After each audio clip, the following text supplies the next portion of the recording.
So, virtual tour. Aim at the beams of light and press the trigger to move around. And like they were saying, the caves aren't open to the public, so this is going to be one of the only ways that we can actually explore it. And it seems I've got a torch strapped onto my face. You are in the Chauvet cave in the heart of Ardèche, France. This is a 36,000-year-old sanctuary, perhaps the first of its kind. That's a duck. Just above you. Do you see the owl watching you? Behind him, a horse. These drawings were made with a finger. Something? Others with tools, like pieces of wood or bone. Can't see an owl. Is that it? I don't know. Here is a first fresco. It's 20 feet long. A galloping horse is facing a cave bear. Behind them, two mammoths, looking quite peaceful. I can't make out the mammoth. I can't make out the bear. Got the horse. Some spooky scratches. Then there's just like a mess. Yeah. There's the next one back there. This bear is alone. He's drawn apart from the other animals. And he doesn't have eyes. Is that not an eye? Is that the front of the bear?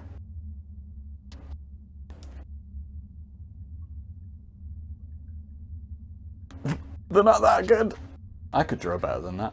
This muskox was witness to the Arctic cold that ruled Ardèche 36,000 years ago. You can still find him today, on the slopes of the Himalayas. I've seen a muskox in the wild. They're big and hairy. And smelly, but we didn't get too close. Hey, there's the skull that was placed on the little plinth. So that's the cave bear skull. Like, and a cave bear didn't die there, and all of its bones just like disappear apart from the skull. That was placed. That's so cool that they found it like that. Here, two stags linger near mammoths. There's a stag. There's a mammoth. I can't see the other stag. Oh, no, that's a mammoth. That's a trunk. The proboscidean. I just can't tell. It's pretty hard. But like, could you imagine? Like, this place was only found pretty recently. Could you imagine being the first one to come in and just see like maybe the most obvious of the cave paintings, but then as you're walking around and you suddenly see more and more and more and more, there's thousands of them in here apparently. Here, our ancestors saw 3 mammoths. They brought them to life by scraping the stone. I mean, if I hadn't have seen the introductory film, I would not see any mammoths in here. It just looks like someone's tried to scrub off the clay to me. So whoever spotted that, I mean, I completely believe them. I believe that it's in there, but that is hard to interpret. It's hard to get my bearings as well. Alright, so we're at the... That's like my only landmark, is the skull. On this rock surface, man left traces, similar to scratches. Did he try to imitate the cave bear? It's all very default male.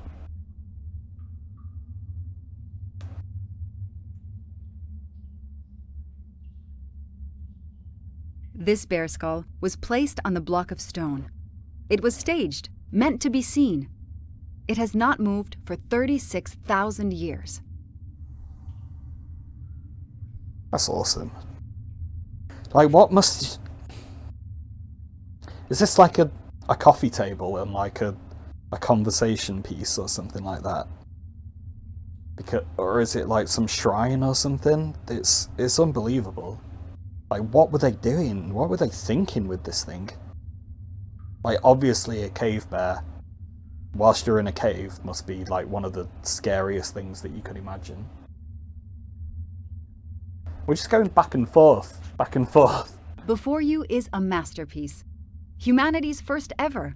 Spanning 10 meters, this fresco contains a wide variety of animal scenes. Explore this monumental decor. Panel of the Horses. This is the main piece of this fresco. Animals are drawn around 4 horse heads, central elements of a composition as complex as it is majestic. Alcove of the Felines. This alcove corresponds to a recess of the wall from which a trickle of water sometimes still falls. Animals decorate both sides of the resurgence. Reindeer panel. Many reindeer are drawn here, associated with a bison, an auroch, and a horse. The fresco of horses concludes with a large woolly rhinoceros drawn in a niche. The length of its nasal horn is exaggerated, as if the artist wished to amplify this characteristic of the animal. Oh, is that the horses? Yeah, there's the auroch. Here's some horses. Those are the rhinos, I think. Yeah, this is... Could you imagine coming across this? This is just so beautiful. I could not draw better than this. It is truly astounding. And to be able to... Like, I know this isn't real. I know that it's just VR and I'm just stood in my bedroom in Manchester, but it's so immersive. And like, the graphics are great, but they're not perfect. It's pretty low resolution. But then, this is the important bit. This is just being able to see it in 3D adds something more than a photograph could do. You get a sense of scale, you get a sense of place. So it's really good utilization of VR. I absolutely love being in this cave, which I couldn't do in real life for a whole number of reasons. And yet here I am, underground, in the south of France, looking at the most beautiful cave art that I've ever seen in my life. This is brilliant. A hallway. Its entrance is guarded by 2 giants. To the left, a rhinoceros. Facing him, a powerful megaloceros. A megaloceros? As in the giant Irish elk deer?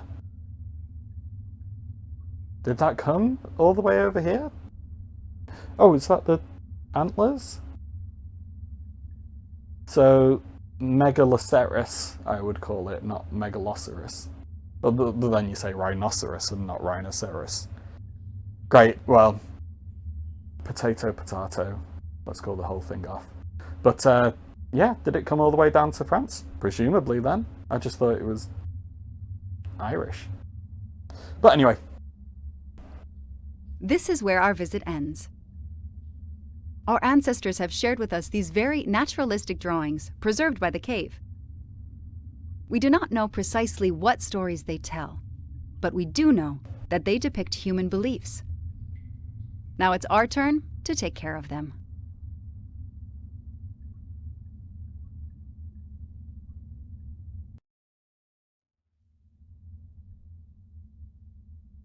Short and sweet. It's a free game. It costs absolutely nothing to download. It's wonderful to be in this cave. And again, I'll reiterate that I think this is the perfect utilization of VR. It's perfect use of VR in gaming for science. I wish there was more science in there, that there could be like a little encyclopedia that I could just scroll through now and just have a look at all the different animals. I think that that's somewhere where they've missed out. But I mean, the ratings on Steam, which are from normal people, not just, you know, like paleo specialists like me, that have enjoyed this game. And I think that, yeah, it's brilliant. I would love to see more stuff like this. In fact, I know that there is another game like this, which, if you enjoyed this one, we'll play as well. Let us know. Subscribe as well. Share on social media, and I hope you've all enjoyed The Dawn of Art with Daisy Ridley and me.